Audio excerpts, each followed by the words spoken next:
स्वागत है आप सभी का एक बार फिर से ज्योग्राफी विद रहमान सर के यूट्यूब चैनल पर। आज मैं आपके लिए ये प्रश्न पत्र लेकर आया हूँ। 2022 का संभावित प्रश्न पत्र है बीए फाइनल ईयर के लिए विश्व प्रादेशिक भूगोल का। बीए, बीएससी और बीए बीएड, बीएससी बीएड के स्टूडेंट जो ज्योग्राफी के हैं उन सभी के लिए सबसे पहले पेपर पैटर्न समझ लीजिए आप। 75 नंबर का आपका प्रश्न पत्र होगा। बीएससी के स्टूडेंट जो है उनके लिए जो अंक है वो 50 है पूरे निर्धारित, और बीए वालों के लिए 75 नंबर का ये पेपर होने वाला है। तो देखिए, इसमें जो गैस प्रश्न हैं, जो संभावित प्रश्न हैं आने वाले हैं, उनको मैं यहाँ पर लेके आया हूँ। इस बार पेपर जो है आपका पूरा होगा जैसा कि होता आ रहा है। पिछले 1-2 सालों में थोड़ा डिस्टर्ब था, अधूरा या 50% पेपर पहले होने वाला था। अब आपका पेपर पूरा ही होगा, इस बात को आप जान लें।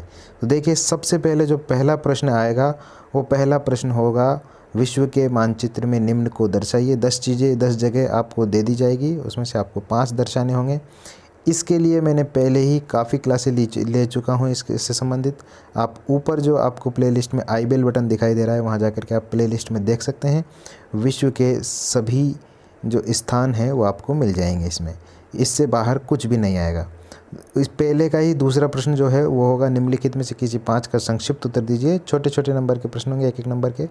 इसको आपको हल करना है। 5 प्रश्न इसमें करने होंगे, 10 प्रश्न दिए होंगे।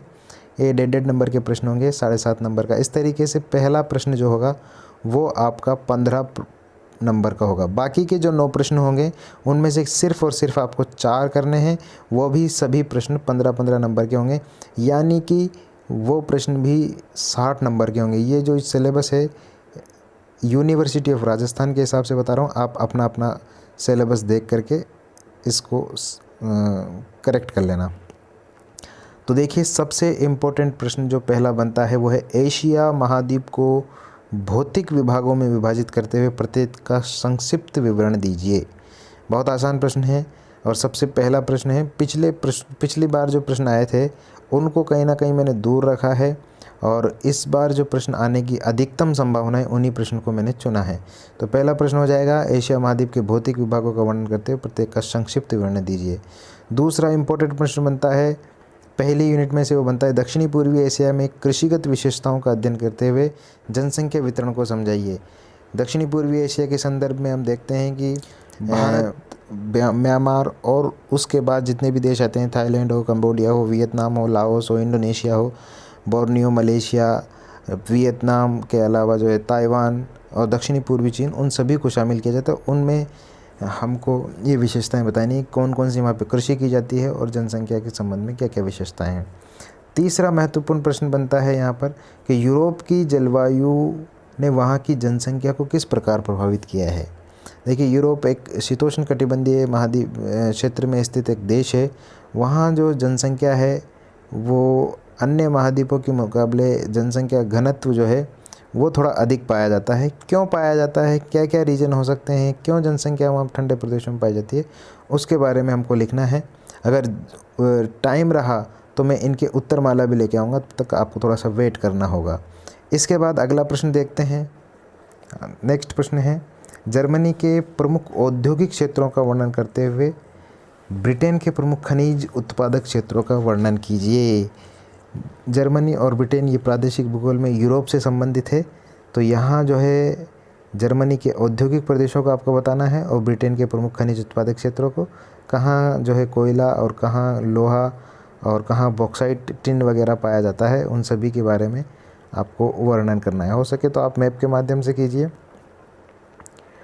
संयुक्त राज्य अमेरिका की अर्थव्यवस्था को वहाँ की जलवायु और उच्चावच किस प्रभावित करती है, समझाइए। ये अगला प्रश्न है। संयुक्त राज्य अमेरिका के संदर्भ में वहाँ की जो अर्थव्यवस्था है विश्व की सबसे मजबूत अर्थव्यवस्था मानी जाती है। वहाँ उस अर्थव्यवस्था को वहाँ की जलवायु ने किस प्रकार सपोर्ट किया है, वहाँ के उच्चावच ने किस प्रकार सपोर्ट किया है, इस बात को हमको समझाना है। ठीक है। नेक्स्ट प्रश्न जो बनता है, न्यू इंग्लैंड प्रदेश का प्रादेशिक वर्णन। न्यू इंग्लैंड प्रदेश संयुक्त राज्य अमेरिका में एक महत्वपूर्ण औद्योगिक क्षेत्र है जहाँ बहुत सारे उद्योग लगे हुए हैं, पूरी औद्योगिक पेटी है। तो वहाँ का हमको प्रादेशिक वर्णन करना है, वहाँ कैसी उच्चावच है, कैसी जलवायु है, अपवाह तंत्र क्या है, उन सभी के बारे में संक्षिप्त वर्णन करना है। नेक्स्ट प्रश्न जो बनता है, दक्षिण अमेरिका की प्राकृतिक वनस्पति, जलवायु और मृदा का वर्णन कीजिए। पिछली बार जो प्रश्न आया था यहाँ की दक्षिणी अमेरिका के उच्चावच से संबंधित प्रश्न था पिछली बार की परीक्षा में। इस बार की परीक्षा में जो है प्राकृतिक वनस्पति, जलवायु और मिट्टी, इनका वर्णन आ सकता है। ज़्यादा मुश्किल नहीं है, आसान प्रश्न है। इसके बाद जो है ब्राज़ील के भौतिक प्रदेशों का अध्ययन करते हुए कृषि और औद्योगिक संरचना को समझाइए। ब्राज़ील दक्षिणी अमेरिका का सबसे बड़ा देश है, लगभग आधा है। उसके भौतिक प्रदेश क्या क्या है, कौन कौन से हैं, कहाँ पठार पाया जाता है, कहाँ जो है तटीय क्षेत्र पाया जाता है, इन सभी का अध्ययन करने के बाद वहाँ की औद्योगिक संरचना और कृषि का हमको अध्ययन करना है। ये प्रश्न भी मेरे ख्याल से इम्पोर्टेंट हो सकता है। नेक्स्ट जो प्रश्न है वो सबसे ज़्यादा इम्पोर्टेंट है, क्योंकि उसमें 3-4 प्रश्न जो है, 2 प्रश्न मेरे ख्याल से ज़रूर उसमें मिलने वाले हैं आपको। इसलिए 10 नंबर के प्रश्न को हम देखते हैं।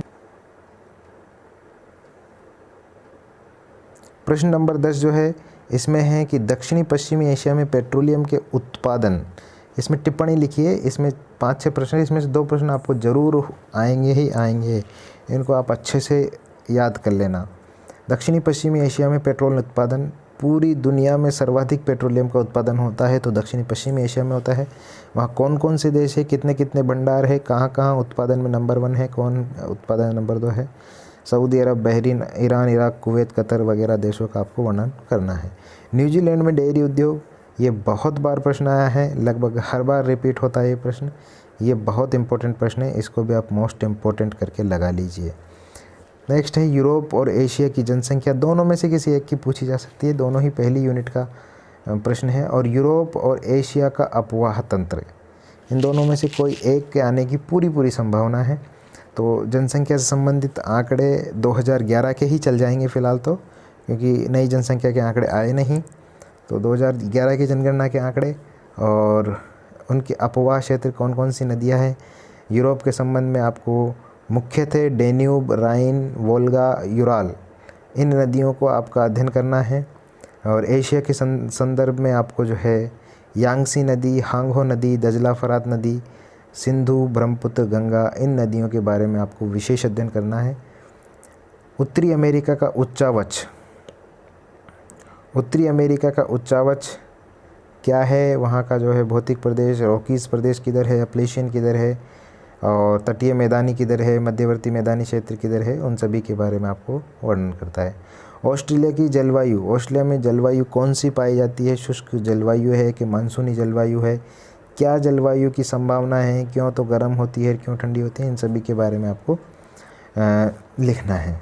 नेक्स्ट प्रश्न जो है वो है न्यूजीलैंड की अर्थव्यवस्था में कृषि, पशुधन, दुग्ध व्यवसाय का महत्व। देखिए न्यूजीलैंड की जो पूरी अर्थव्यवस्था है लगभग कृषि और कृषि से संबंधित उत्पादों के ऊपर निर्भर है। तो वहाँ की अर्थव्यवस्था किस तरीके से उनके कृषि के उत्पादों पर निर्भर है, इनके बारे में वर्णन करना है। नेक्स्ट प्रश्न जो है ऑस्ट्रेलिया महाद्वीप की जलवायु, प्राकृतिक वनस्पति और मिट्टी का वर्णन कीजिए। और उसके बाद जो अगला प्रश्न है ऑस्ट्रेलिया महाद्वीप में पशुधन, डेयरी, औद्योगिक विकास पर संक्षिप्त टिप्पणी लीजिए। देखिए ये 13 प्रश्न मैंने छांट के बड़ी मेहनत से पिछले सभी पेपरों को इंक्लूड करके सिलेबस के अकॉर्डिंग बनाए हैं। उम्मीद है इसमें से आपको 7 या 8 प्रश्न मिल जाएंगे आराम से, और अगर इतने प्रश्न भी मिल जाते हैं तो हमारा काम हो जाता है, ठीक है ना। आपको सिर्फ और सिर्फ बड़े प्रश्नों में से 4 प्रश्न करने हैं, पहला प्रश्न तो कंपलसरी है ही। आप सभी को हमारे YouTube चैनल की तरफ से बेस्ट ऑफ लक।